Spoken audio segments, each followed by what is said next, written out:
mianatra eo atongotry Jesosy isan'andro.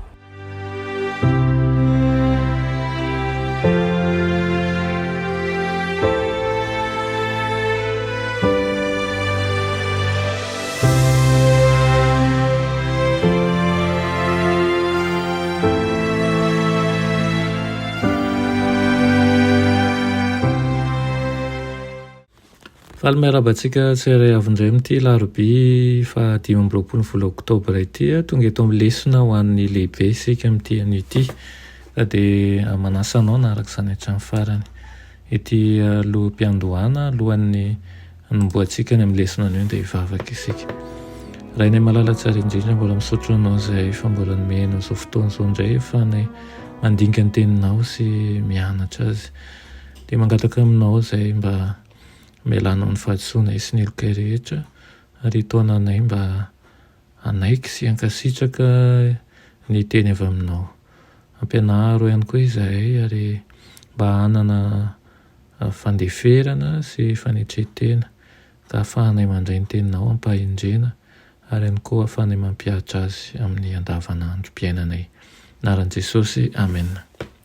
Lohateny lesona antsika androany dia manao hoe ny asa nandrahana ny Abrahama. Ny asa nandrahana ny Abrahama.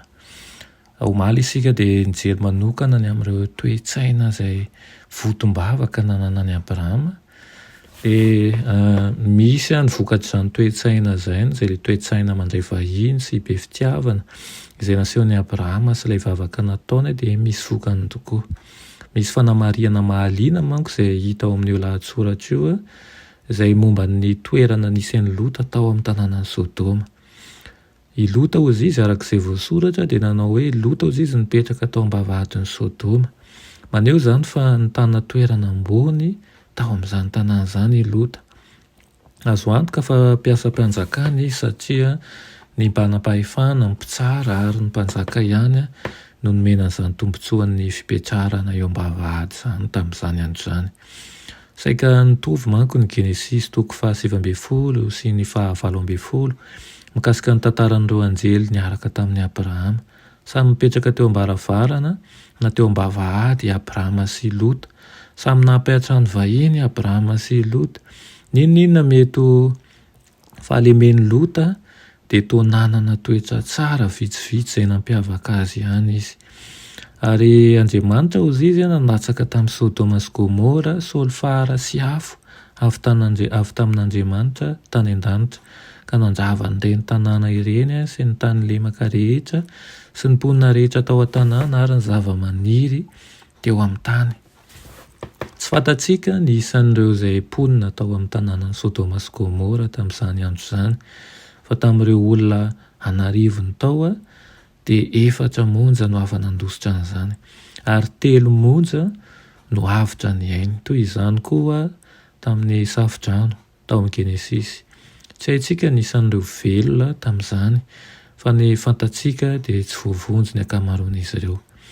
Manana ambara amintsika sy ny asa nanirahana antsika io isa vitsin'ny olom-boavonjy tao Sodoma io. Tsy ny olona rehetra no voavonjy. Ny faniritsika dia handray an'i Jesosy anaiky ny trafim-panavotany avokoa ny olona rehetra saingy malalaka misafidiny ny olona tsirairay. Ny mitaona olona maro arak'izay azo atao izay hifidy an'i Jesosy no anjarantsika ary manampy antsika amin'ny alalan'ny fanahy masina Andriamanitra eo ampanatitirahantsika ny asa izay nanirahana antsika saingy tsy hanery na oviana ny sitrapon'ny olona izy. Izao ny atao hoe safidy malalaka. Ninona ataontsika dia na manao ahoana na manao ahoana ihany koa vavaka asandratsika amin'ny farany dia miankina amin'ny safidy izay ataontsika ny famonjena. Dia ny riko indrindra dia safidy ny tsara manjakariva isika ka tsy hiverin-dalana, tsy hively-lalana fa tsiaro fa ilay Andriamanitra izay nanao antsika dia nanome antsika safidy malalaka ary nanome antsika ny lalana ihany koa mba ahafahantsika mandeha amin'ny fiainana mandrakizay. Raha inay mahalala tsara indrindra mbola misaotro anao ny amin'izany fitiavanao izany, misaotro anao ihany koa izay mampiverina aminay eny amin'ny zavanitranga tany amin'ny lasa mba ahafahanay makalesona ny amin'izany. Fa na dia maimaim-poana aza ny famonjena dia ho vitsy ihany tokoa ny haka izany.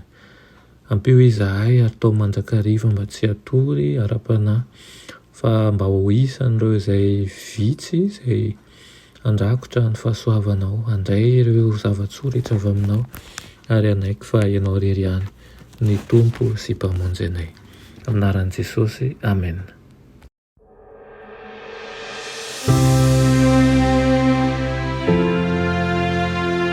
Mianatra eo an-tongotry Jesosy isan'andro.